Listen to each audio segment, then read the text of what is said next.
Welcome to Intelligent Systems, an introduction to artificial intelligence. In this lecture, we will look into a new technique called decision trees, and its main differentiating factor to neural networks is that it works on tabular data, which can be categorical, and that it's fully transparent. So we will understand its predictions, and we can look at how they are being made. And a key commonality with neural network work is that in order to build the trees, an important aspect will be the entropy of the attributes from which we can learn.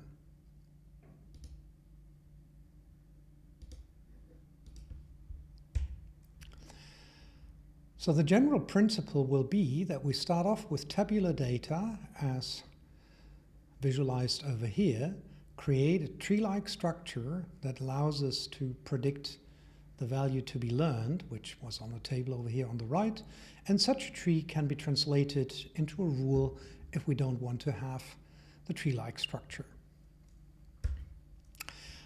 We will go through in detail a specific example of a restaurant visit where we're with a group of friends and we have to decide whether we wait to be seated or whether we move on to the next restaurant.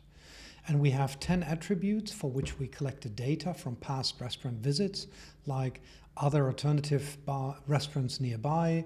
Does the restaurant have a bar where maybe we could spend the time waiting, already ordering drink?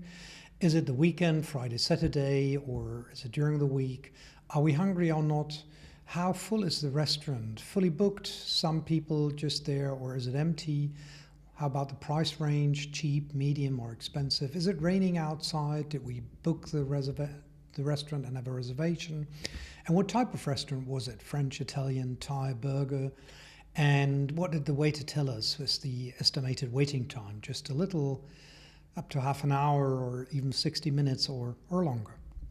So based on previous restaurant visits, we collected this information. And based on that, we want to now implement a decision procedure so that in future restaurant visits we can execute it in a consistent manner. So the data is given over here. So you see we have 12 restaurant visits from the past. And when we look at whether we did wait to be seated or not, you find that 6 times we did wait, there is a yes, and 6 times there is a no. And other than that, you see lots of attributes over here, which are binary yes-no decisions, like is there a bar, yes or no? Was it the weekend, yes or no? And then other categorical data like the price or the type of the restaurant or the estimated waiting time. Now, let's look into what a decision tree actually is. So it's a tree-like structure in which we have inner nodes, and these inner nodes correspond to the attributes, like were there patrons in the restaurant or was the group hungry or not. Edges correspond to values of these attributes. So for the patrons, for example, were there some in the restaurant or was it full? The leaves of the tree are sets of examples, and ideally they're very homogeneous, because that defines ultimately the decision we're going to take if we end up at that leaf navigating through the tree from the root. Now our goal is to find the smallest possible tree which classifies the examples perfectly. And in principle we can follow 2 approaches to achieve this goal. We can try to create a global optimum in which we generate all trees and we pick the best one. Or a local optimum in which we choose successively in a greedy manner, attribute by attribute, what is in that situation for that set of examples the best possible choice. Now let's dig into this global optimum first. So if we want to generate all trees, we better find out how many trees there are. And without loss of generality, we're creating binary trees with a bifurcating structure. We're creating decision trees with a bifurcating structure. That means every inner node has exactly 2 children. Now let's do that in an exemplary manner, and let's consider 3 leaves, and then we have 3 possible trees. They're listed here: ABC, ACB, and BCA. Let's move to 4 leaves, and we'll find there are 15 trees, as you can see over here. ABCD with different topology over here, BACD, same topology, order changed, and You can check yourself. These are all possibilities that exist. So Tm denotes the number of trees. Now the big question is, what about 5 leaves? What's the Tm then? I mean, we see already from 3 to 15 that is quite a jump just with one more leaf. So how does that growth continue? And of course, we don't really want to know how much it is for 5, but we want to find the answer for any m, and we want to have a formula that defines Tm, and then we can decide whether it is viable or not to try to generate all of the trees. So in order to define Tm, we want to understand how Tm is growing as we're adding a leaf to it. And in principle, there are 2 ways how Tm can grow, because that new leaf that we're adding to an existing set of trees can be either added at a root of a tree or at an internal edge. And let's look into how exactly that may happen. So here we've got a tree with 1, 2, 3 leaf nodes and 2 internal nodes, this one being the root. We want to add leaf 4, and as said, there are 2 possibilities. We add it by the root or we add it by any of the 4 internal edges. That means this edge over here connecting an internal node to 1, and we place in between the 4. Or we take this edge from the internal node to 3, it stays here, new internal node, now with a 4 and the 3 connected. Or we place it here in the middle, so that means this part remains the same, but there is a new internal node that has the internal node for 1 and 3 as child, and as the other child, the new leaf 4. Finally, we can add it to this edge over here, having a new internal node connecting 2 and 4. And the last possibility, we don't take any of the internal edges, but we rather take the root itself and we add the 4 to the root, which was over here before. So those possibilities exist. Now let's try to generalize from this example of moving from 3 to 4 and replace that with m. So a tree with m leaves has m minus 1 internal nodes. And each of these m minus 1 internal nodes has 2 outward edges. So maybe first of all, why does every tree with m leaves have m minus 1 internal nodes? Well, because every pair is connected. So here, for example, 1 and 3 is connected. So for getting rid of 2, we introduce 1 internal node. But this internal node is then in turn connected to 1 external one. And again, this new one is created. So overall, we have m minus 1 internal nodes. And these m minus 1 internal nodes are having each 2 successors. And that means that overall, for m leaves, we have 2m minus 2 edges. Now, and as we said, a new leaf can be added either to one of these 2m minus 2 edges or to the root. And that means we can define a recursive function t of m plus 1. So the number of trees for m plus 1 leaves is equal to 2m minus 2 plus 1 times the number of trees that we have for m leaves, because we can take any of these trees and what we sketched before can be applied to any of the trees that is in there. That's why we have a multiplication over here. And this, of course, we can simplify into 2m minus 1. So that is the recursive definition of Tm. Now the question is there a closed formula for Tm plus 1 equals 2m minus 1 times Tm? And the answer is yes, there is. And it is shown over here. It's 2m minus 3 double faculty. Now, double faculty is not that frequently used. It's essentially the faculty for uneven numbers. So 7 double faculty would be 1 times 3 times 5 times 7. And now let's have a quick proof why this is actually the case, and we can do this by induction. Our induction hypothesis is that Tm is equal to 2m minus 3 double faculty. So now we want to show that this is also true for Tm plus 1. So by definition of Tm plus 1, we know it's 2m minus 1 times Tm. So that's the definition from right over here.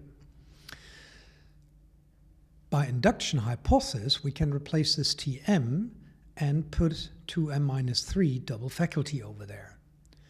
Now we can apply the definition of double faculty and we see bingo here, perfect. This is minus 1, this is minus 3. So the double faculty only applies to this bracket. So if we multiply by this, well, that means we have double faculty of 2m minus 1. And now we replace the minus 1 by plus 2 minus 3. And that means we have in brackets 2m plus 2 minus 3, close brackets, double faculty. And that we can write differently as 2m plus 1 minus 3, double faculty. And that's exactly what we wanted to show. So we know now the amount of bifurcating trees that exist when we are considering m leaves. And from this table you can see that the number grows very, very rapidly. So at 3 it's 3, at 15, at 4 leaves it's 15. Here we can see what happens at 5 leaves, which we didn't calculate anymore. It's already 105. 945, 10,000, and so on and so on. And for 20, we're ending up, for example, at this staggering number over here, which is, if you take this as a number in milliseconds, it's 20 times longer than the universe exists. So the growth in double faculty is massive. And this has implications. It means it's not really possible to build all trees. And by the way, these findings are from a beautiful paper that is quite old, from 1978, called The Number of Evolutionary Trees. So this was considered in the context of building phylogenetic trees that organize the life and the relationship of different species to each other. And the article is also quite funny because it says the principal uses of these numbers will be to double-check algorithms and notation systems and to frighten taxonomists. So that's, I think, really hilarious. But it should definitely frighten us, and it means no such thing as a global optimum. And that means we have to find an alternative. We have to build heuristics. And the key thing is that if we build all trees and pick the best one, we can really guarantee that we're producing the best decision tree. But that is not possible. By using a heuristic, we will iteratively build a decision trees. And through the heuristic, we're taking locally optimal decisions. So at that point, for that bunch of examples, we're picking the best attribute. And that's a good choice, but we cannot guarantee global optimality. So whenever we're using a heuristic, whenever we're pursuing a greedy approach where we locally take the best choice, whenever we do that, we only can guarantee a local optimum. Now, how do we actually choose attributes successively? A good attribute separates examples into homogeneous groups. And we can see two attributes over here. Patrons, was the restaurant empty, was it full, were there some customers, and what type, French, Italian, Thai, and burger were considered. And now when you look at the examples and with the labels, whether we waited or not, so green meaning we did wait, red meaning we did not wait, then you can see before we had a situation in where we had a 50-50 decision on waiting and not waiting. And after asking the patron's question, we see actually in one case we're not waiting, in the other case we're definitely waiting. And then there's the third case where it is a mixture. It's quite different for the type of restaurant. In a French, it was 50-50, Italian 50-50, Thai 50-50, burger 50-50. So, big question now, which is the better question to ask, patrons or type of restaurant? So how can we measure the homogeneity and heterogeneity of the grouped examples by the answer? So here it's quite homogeneous, so good homogeneity. Here also, very good and even bigger. Well, this is poor, and actually these are all very, very poor. So how can we turn that into numbers? Well, we can apply entropy. So the entropy formula for a binary decision, as you got to know it in the previous videos as well, is HP equals, we didn't call it HP then, but the formula is the same, minus P times logarithm of 2 of P minus 1 minus P times logarithm 2 1 minus P. And if you calculate this formula for this situation, you get 0, 0, so that means entropy is good. And for this situation, 1/3 against 2/3 is 0.9. And in these 50-50 situations, all of them amount to 1. So you remember we looked at this graph in the last lecture as well. So that is how entropy HP is defined for a probability P that ranges between 0 and 1. And we're considering the situation where we're kind of flipping a coin, or it's a yes-no situation. That means the counter likelihood to P is 1 minus P. And a little bit of warning here, you have to make some smart translations yourself, because in terms of the terminology and the notation, we simplify things a little bit. Besides HP, where P is a number ranging between 0 and 1, and HP being defined by this formula, we also use in the subsequent slide HT, where T is a set. And concretely in our case, it's a binary classification, or it's a set of examples for a binary classification. That means we can break down the examples into two disjunct parts, one for which the answer was yes, and the other one where the answer was no. And that means based on that splitting, we can define P as the size of the yes examples divided by the size of all examples. And then HT is defined as HP.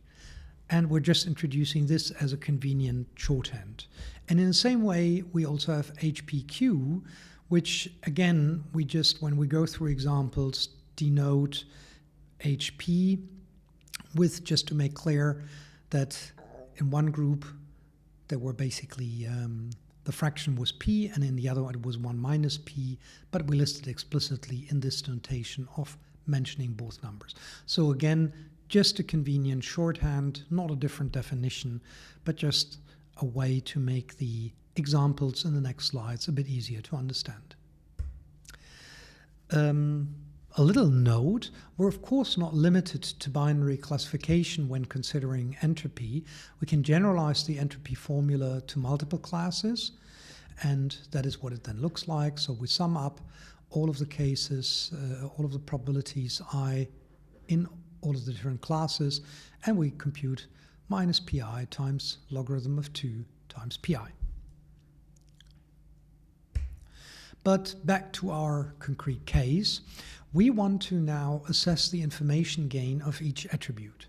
So we have attribute A, and it can take n different values, and correspondingly it splits the examples T into subsets T1 up to Tn, depending on which value the attribute is taking. Now, the entropy after splitting is a weighted sum, and we call this the rest T. And essentially what we're taking is the entropy of this set Ti. So for example, the entropy of the set of examples where patrons was sum, and we multiply that by the fraction of how many of the total amount of examples these were. So for example, we are considering the number of examples where patrons was sum by all of the examples. So we want to give a weight to this entropy, and if that set is bigger, then it should have more impact. If it's smaller, it should have less impact. And we're essentially summing all of this up across all of the different values that the attribute can take. Now then we can say what the information gain of asking a question is, namely the entropy for the total examples we had before minus this rest after asking the question, the remaining entropy after asking the question. Now, let's go through that for concrete examples of comparing the question on how many patrons there were in the restaurant versus the type of restaurant. So out of the 10 different attributes that there were, we're considering patrons over here and type. Weight is what we want to learn, and we have 12 examples overall. Now here we have the data so that we can continue to look at it, and we're essentially proceeding in 4 steps. First, we compute the overall entropy for all of the examples. Second, we compute the information gain for patrons, and that means we take that entropy for the examples where patrons was none, some, or whether it was full. Then we compute rest t by multiplying this entropy with a weight, so how many examples were none, some, or full. And then we build the difference of ht and the rest t. Third, we do the same for type. And fourth, we pick the attribute with a better information gain. So let's compute in the first step the entropy for all of the examples. So we have t from 1 to 12 examples, and 6 of them were yes, 6 of them were no, namely 1, 3, 4, 6, 8, and 12, and here are the other ones. Now, the likelihood that an answer is yes, weight to be seated, is size of t yes divided by size of t, that's 6 divided by 12, that's 0.5. So ht is therefore h of 0.5, and that is 1. So the entropy of all of the examples is 1. So it's actually pretty bad. Now, in the second step, let's look at the entropies for the examples after asking the question on patrons. So for the case where there were no patrons, we bumped into this in the 12 previous restaurant visits twice, for some 4 times, and that it was full was 6 times the case. What did we do? For the 2 times that it was empty, we didn't wait. For the 4 times where there were some patrons, we did wait. And for the 6 times where the restaurant was full, 2 times we waited and 4 times we did not wait. So that means what we want to calculate is the entropy h of 0, 1, and that is 0, h of 1, 0, 4 times yes, 0 times no, and it's not a 4 over here because we turned that into a likelihood. So all of the 4 times were a yes, so that's a 1 over here. And therefore you get here h of 2/3 and 1/3 because 2 times it was yes, so that's that 1/3. 4 times it was no, that's the 2/3. Well, this should actually be the other way around, but to the formula that doesn't make any difference. And the value is roughly 0.9. Now let's weight those entropies that we calculated.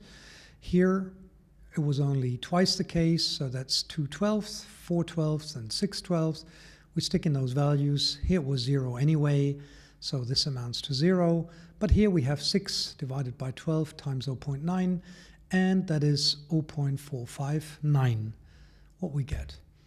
And now let's plug it all together. The entropy before was 1, afterwards it was 0.459, and that means the information gain is 0.541. So patron has an information gain of 0.541. Now let's see how things look like for the type of restaurant. And we have 4 options here: French, Italian, Thai, and burger. And twice we had French, twice Italian, 4 times Thai, 4 times burger. And the examples were always classified 50-50. And h of 0.5, 0.5 is equal to 1. So third, we compute the information gain for type now, and that means 1/6 times 1, 1/6 times 1, 1/3 times 1, 1/3 times 1, and that means overall the information, the remaining entropy after asking the question is 1. So it means before asking the question, entropy was 1. After asking the question, the entropy is 1. That means the information gain is 0. So type is actually really bad. And overall, we can conclude pattern is a much better question to ask than type. Now, how do we get from that assessment of attributes to the tree? And we proceed in a recursive manner by having a set of examples given, and in the beginning that is the full set, but as we iterate and as we recursively build up the tree, that full set of examples gets smaller and smaller and smaller as it's limited by the question and answers that we were getting. So given a set, which in the start is the full set, we proceed recursively as follows. So if the set of examples is homogeneous, then the node gets the label of the set and we're done. If it is not homogeneous, then we choose the next attribute. We compare all of the attributes as we did in the previous slides and pick the best one. And by picking the best one, we add that to the tree. We add the answers that are possible, and we take the examples that we're still had to classify and put them according to the answer into the leaves. Then there is a situation that there are no more attributes to be asked. Then we label the answer by the majority of the examples. And the fourth possibility is that a group is empty. Then that means we don't have any examples. Then the node gets the label of the majority of parent node. So just to give you a feeling for why that can actually happen, that we have an empty group. So imagine this were the situation. So 6 times we waited, 4 times we didn't. And this is broken down like this by the answer question. So none, some, full. If some, then 4 times we waited. If it's full, twice we waited, 4 times we did not wait. And that means all of the examples break down by some and full, and we actually do not have any examples for none. So shall we then not give an answer whether to wait or not wait? No. If this is empty here, we should also give an answer, because in future cases we may bump into this case. So which answer then to give, since we do not have any examples where it's none? And that's why we step over here and say, look at the parent and look at the majority of decisions that were taken at the parent node, and in this case that would mean wait. Now let's consider this tree for our example data set. So it turns out that the best thing is to ask first, is the restaurant empty? Then don't wait. Is it, are there some people? Then we do wait. Or is it full? And then it's not that clear. Then we have to go on and we ask ourselves, are we hungry? If not, then we move on to another restaurant. If we are hungry, then the type is the next important factor. French, we stay. Italian, we go. Burger, we stay. And Thai, it's not clear. Then it depends on whether it's the weekend. And if it's not the weekend, we leave. If it is the weekend, we stay. And as you can see, it seems while at the top of the tree it's making sense, here it's somehow deteriorating, where you wonder, is that really still meaningful? So let's see how the tree is being built up.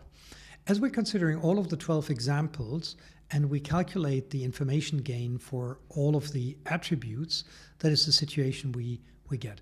Is it raining, for example, has 0 information gain. Whether the restaurant has a bar or not, 0 information gain. Whether other restaurants are nearby, 0 information gain. The type is not important. Whether we had a reservation is not important. Weekend not important. Price matters a little. Whether we're hungry matters a little. Estimating waiting time a little. Clear when there is other patterns or not. So therefore we ask that question and we get the answers. And twice we have a homogeneous set. That means we can finish our prediction. In this case, don't wait. Here it's wait. And when the restaurant is full, we had this mixed situation of twice we were continuing to wait and 4 times we didn't. And turns out that for these 6 examples, being hungry is the attribute with the most information gain. And as you can see, now in this case, patrons is not adding anything because we asked it already. Bar, nothing, rain, Friday, restaurants nearby, matters a tiny little bit, estimated waiting time, type of restaurant, did we have a reservation or price, they matter all equally much. And by the way, you see already an important thing, is there one best tree to generate? You see, we could have equally well picked price, restaurant type, or estimated waiting time. Wouldn't have made the difference as far as information gain is being concerned. Now, as we answer Hungary with yes, we're still not done, and this was the case for 4 restaurant visits, and next question is type, and that has an information gain of 50%, and all of the others are much smaller. And that brings us to the final class, or nearly final classification. French, Italian, burger, we get a clear answer. Only Thai, we still have heterogeneity. And when we look into Thai, the best information gain is a weekend. And the estimated waiting time, we decided for this attribute. That's the last question we're asking. And after that, we have fully classified all of the situations. So you see, by information gain being the same for some of the attributes, that it is possible to generate different trees just by changing the order of the attributes, or if you have attributes with the same amount of information gain, to pick randomly from them. And here is the code. And I think that's quite beautiful. It's really just a handful of lines of Python code, and that fully implements the decision trees.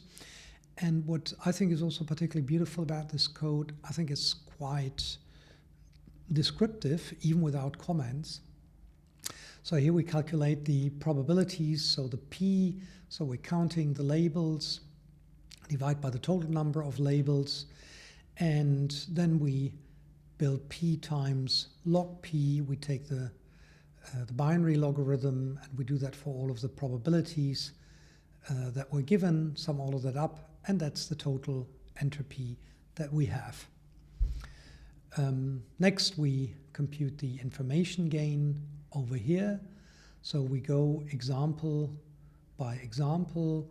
In preparation, we took out the labels from the examples.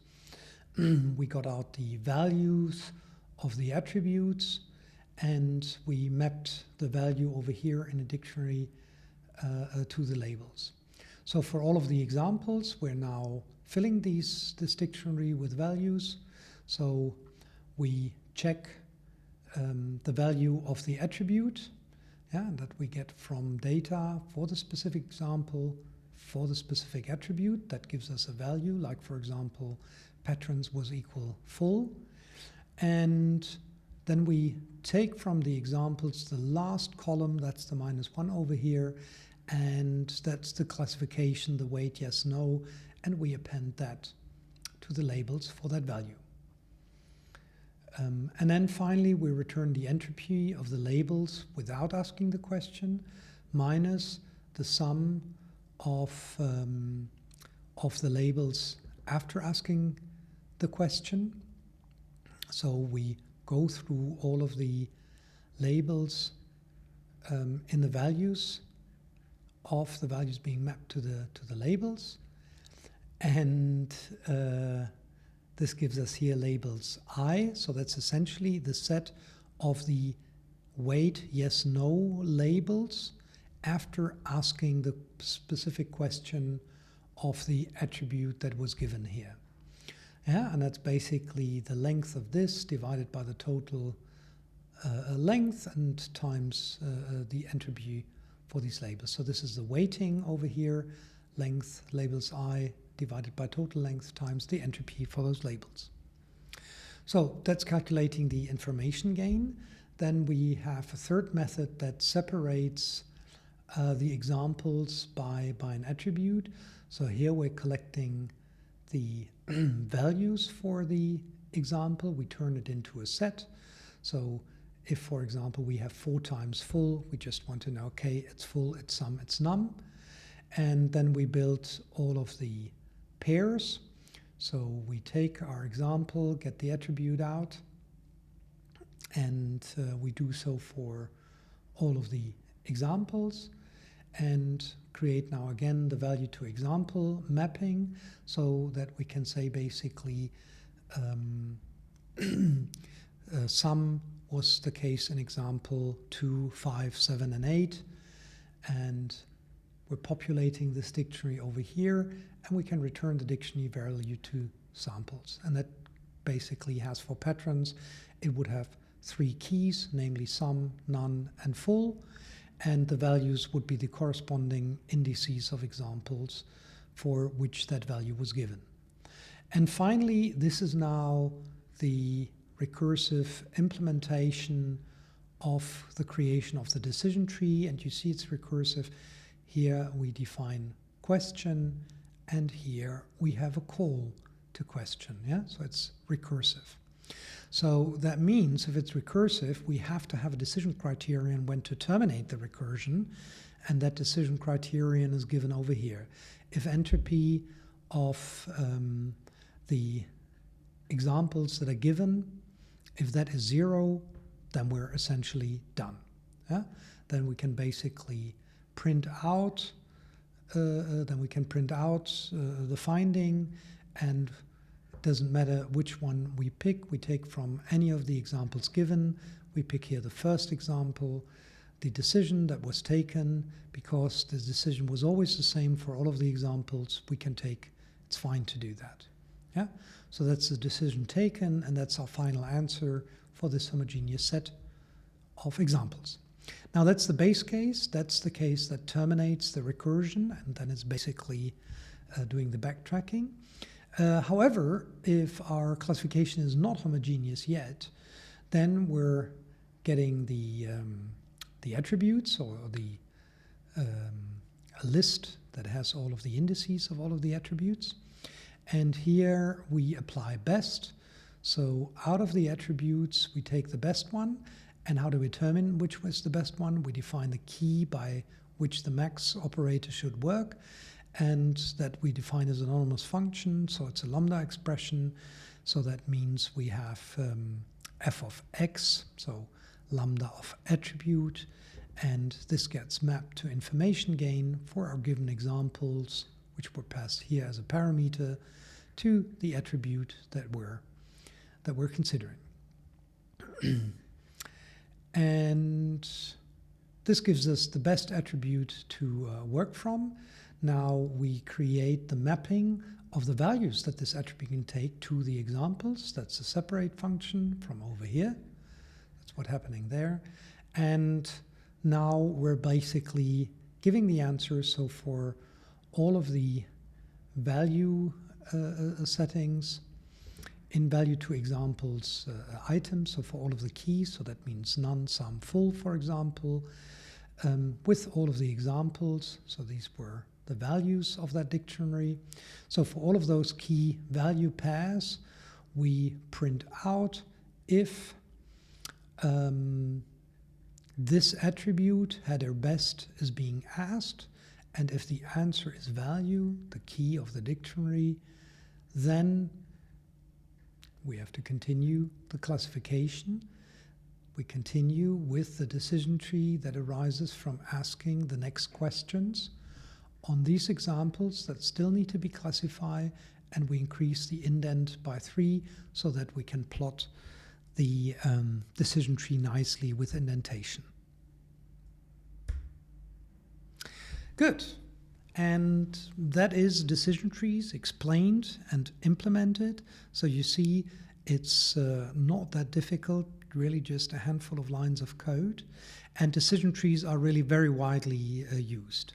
However, they're not actually used in themselves, but they're rather used as random forests. And a random forest is a set of decision trees that were created by either sampling the data or by making small modifications of the data, dropping parts of the data. So we want to create small variation that leads to small changes, ideally, in the created decision trees, and then we're averaging over all of these different decision trees. And that technique makes decision trees much more robust.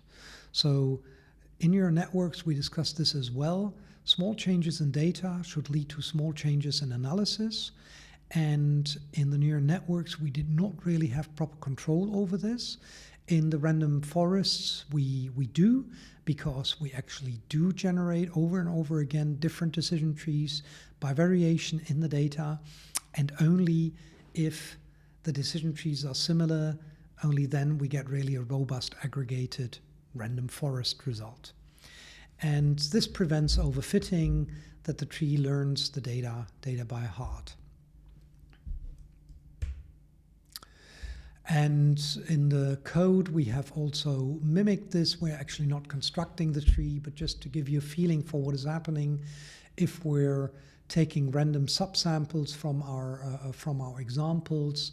So here we use random choices to build a subset, and then we create 3 different trees based on subsets of the data. And you can see that as we're doing that, the trees change. In the first tree, patrons is asked first. In the second tree, hungry is asked first. In the third tree, patrons is asked again first. So in the random forest, patron was asked first twice, hungry only once. So in the random forest, patron would be the first to be asked.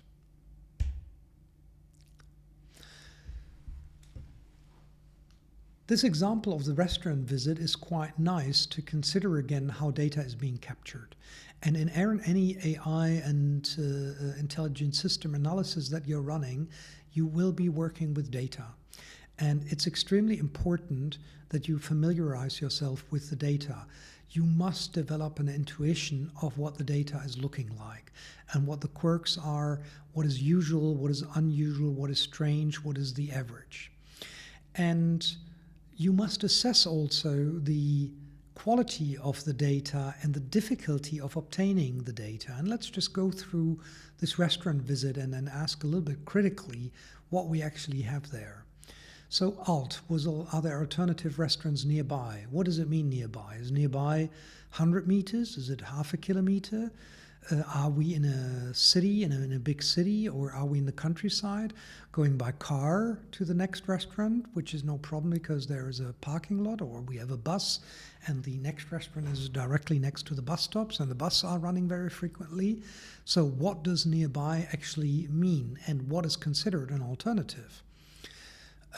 Bar, yes, no. Well, that's probably a little bit easier one, but there also, is the bar really just some small space on the counter squeezed in the back, or is it really like in a hotel, you have really a nice bar with a barkeeper mixing cocktails and so on?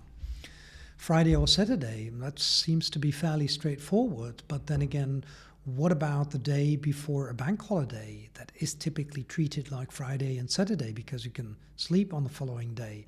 So that would probably behave pretty much the same, and it will be very different from your average weekday. Hungry, what does that actually mean? Who decides that the group is hungry? Is a majority hungry? Is it enough that one person is hungry in the group? How is hunger actually measured? How many people were in the group? So very, very difficult to judge. Patterns, well, this was actually, this could be a solid integer count, the exact number of people. Why was it categorical of some, none, and full? And who actually decides what some, none, and full is? Is none really absolutely zero? Or is a restaurant with 100 seats and one person is sitting there, is that still treated as none? Yeah, so who is making that judgment? Price, obviously, depending on where you stand in life and what you earn, cheap, medium, and expensive might be very, very differently assessed. So who is defining these 3 categories? And could this be done without categories? Could this be done by true values? Why don't we simply collect how much we spend on average, I guess. Was it raining? What was the rain like? Was it just some light drizzle? And I don't know, we're living in a country where it's light drizzle all the time, so it doesn't really bother us. Was it heavy rain? Was it a monsoon? How is this measured? And how do we assess actually rain? Reservation, yes or no? I guess there you cannot really debate that much. But type is also not that obvious. How do you deal with a Vietnamese restaurant that is also serving sushi? Would that fall into the sushi category or into the Vietnamese or into both?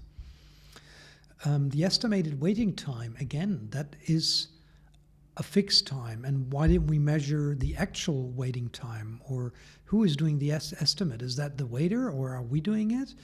And why is it categorized into 0 to 10, 10 to 30, and so on? So as you can see, all of these questions can be asked, and it means it's pretty clear that some of the data that we collected will be of poorer quality, other of the data will be of better quality, and we have to assess this, and we have to be aware of the problem, because our computed decision tree can only be as good as the data is that we feed into it. So take-home message, you should understand entropy, how it relates to information gain in the context of decision trees, and how those trees are recursively constructed. You should also be able to answer why we only construct a locally optimal decision tree. And you should memorize also that random forests, they're really widely used in practice, and the reason is that they're simple and they can work with tabular data that is often available. So whenever you have some Excel where you collected some data, then decision trees are your friends. It's very fast to compute because it's a greedy approach. That means you're really just running through the examples with a handful of attributes. It's transparent. You can inspect the tree afterwards, and you can judge for yourself whether you think it's making sense or not. And through the concept of information gain, it can also be argued why that question is asked now.